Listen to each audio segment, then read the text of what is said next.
નમસ્કાર મિત્રો, welcome to Gujju knowledge. આજના આપણા આ વિડીયોની અંદર આવનારી પરીક્ષાઓની અંદર પૂછાવા યોગ્ય કેટલાક મહત્વના પ્રશ્નોનું સોલ્યુશન કરીશું। તો ચાલો વિડીયોની શરૂઆત કરીએ। આપણો પહેલો પ્રશ્ન છે કે શિવાજીએ કોને વાઘના નખથી માર્યો હતો? જેના ઓપ્શનો જોઈએ તો option A Shaista Khan, option B Genghis Khan, option C Aurangzeb, option D Afzal Khan. તો તેનો સાચો જવાબ છે ઓપ્શન ડી અફઝલ ખાન। શિવાજીએ અફઝલ ખાનને વાઘના નખથી માર્યો હતો। ત્યારબાદ આગળનો પ્રશ્ન જોઈએ તો વાસ્કો દ ગામા ભારતની દરિયાઈ માર્ગે આવનાર પ્રથમ યુરોપિયન હતો। તેના માટે નીચેનામાંથી કયું વિધાન સાચું નથી?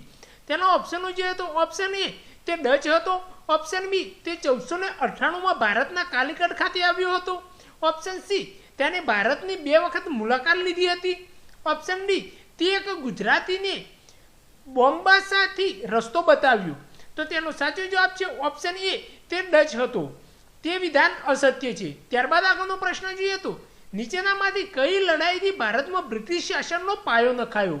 જેનો ઓપ્શનો જોઈએ તો ઓપ્શન એ અવધની લડાઈ, ઓપ્શન બી ઝાંસીની લડાઈ, ઓપ્શન સી મૈસૂરની લડાઈ, ઓપ્શન ડી પ્લાસીની લડાઈ। તો તેનો સાચો જવાબ છે ઓપ્શન ડી પ્લાસીની લડાઈથી ભારતની અંદર બ્રિટિશ શાસનનો પાયો નખાયો હતો। ત્યારબાદ આગળનો પ્રશ્ન જોઈએ તો જય હિન્દ અને ચાલો દિલ્હી નો નારો કોણે આપ્યો?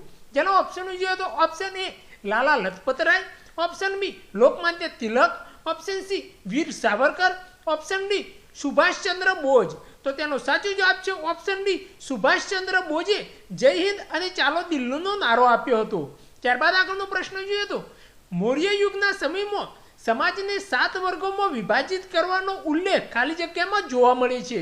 જેનો ઓપ્શનો જોઈએ તો ઓપ્શન એ પુરાણોમાં, ઓપ્શન બી મેગેસ્તનીસના ઇન્ડિકા ગ્રંથની અંદર, ઓપ્શન સી અર્થશાસ્ત્રમાં, ઓપ્શન ડી અશોકના શિલાલેખમાં। તો તેનો સાચો જવાબ છે ઓપ્શન બી મેગેસ્તનીસના ઇન્ડિકા ગ્રંથની અંદર। મૌર્ય યુગીન મેગેસ્તનીસના ઇન્ડિકા ગ્રંથની અંદર ભારતીય સમાજને 7 વર્ગોની અંદર વિભાજિત કરેલો ઉલ્લેખ જોવા મળે છે। ત્યારબાદ આગળનો પ્રશ્ન જોઈએ તો ગવર્મેન્ટ ઓફ ઇન્ડિયા એક્ટ 1935 ને કોને નવું ગુલામી ખત કહ્યું?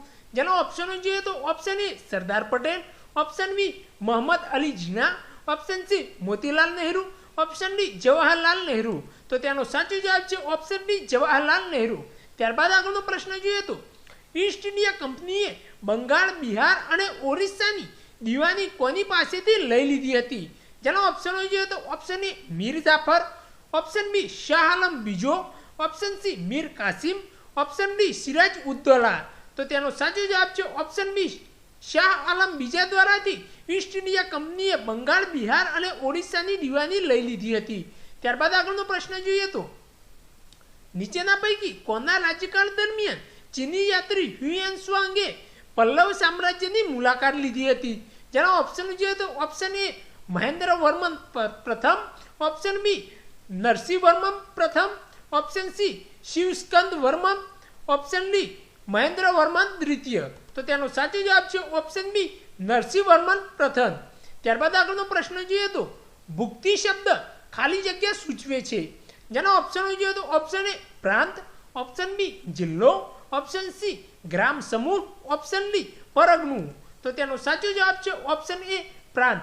ભુક્તિ શબ્દ જે પ્રાંત સૂચવે છે। ત્યારબાદ આગળનો પ્રશ્ન જોઈએ તો મૌર્યોની મંત્રી પરિષદમાં કોષાધ્યક્ષ કોણ હતા? જેના ઓપ્શનો જોઈએ તો ઓપ્શન એ સોમહર્તા, ઓપ્શન બી સન્નિદાતા, ઓપ્શન સી રાજુકા, ઓપ્શન ડી કર્માધિકા। તો તેનો સાચો જવાબ છે ઓપ્શન બી સન્નિદાતા, જેઓ મૌર્યની મંત્રી પરિષદના કોષાધ્યક્ષ હતા।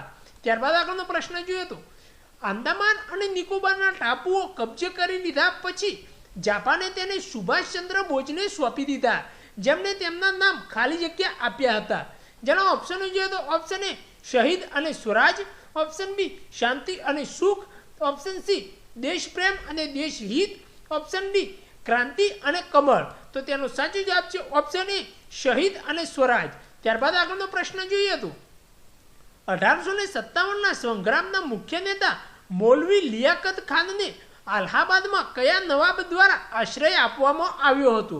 જેના ઓપ્શનો જોઈએ તો option A Khambhat, option B Sachin, option C Radhanpur, option D Palanpur. તો તેનો સાચો જવાબ છે ઓપ્શન બી સચિન।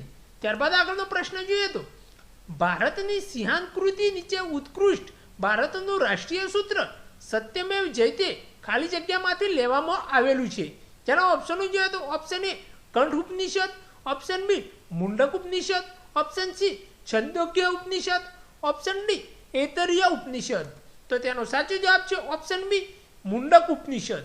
ત્યારબાદ આગળનો પ્રશ્ન જોઈએ તો 1857ના અગ્રણી નેતા કુંવરસિંહ કયા રાજ્યના વતની હતા? જેનો ઓપ્શન જોઈએ તો option A Bihar, option B Madhya Pradesh, option C Rajasthan, option D Uttar Pradesh. તો તેનો સાચો જવાબ છે ઓપ્શન એ બિહાર.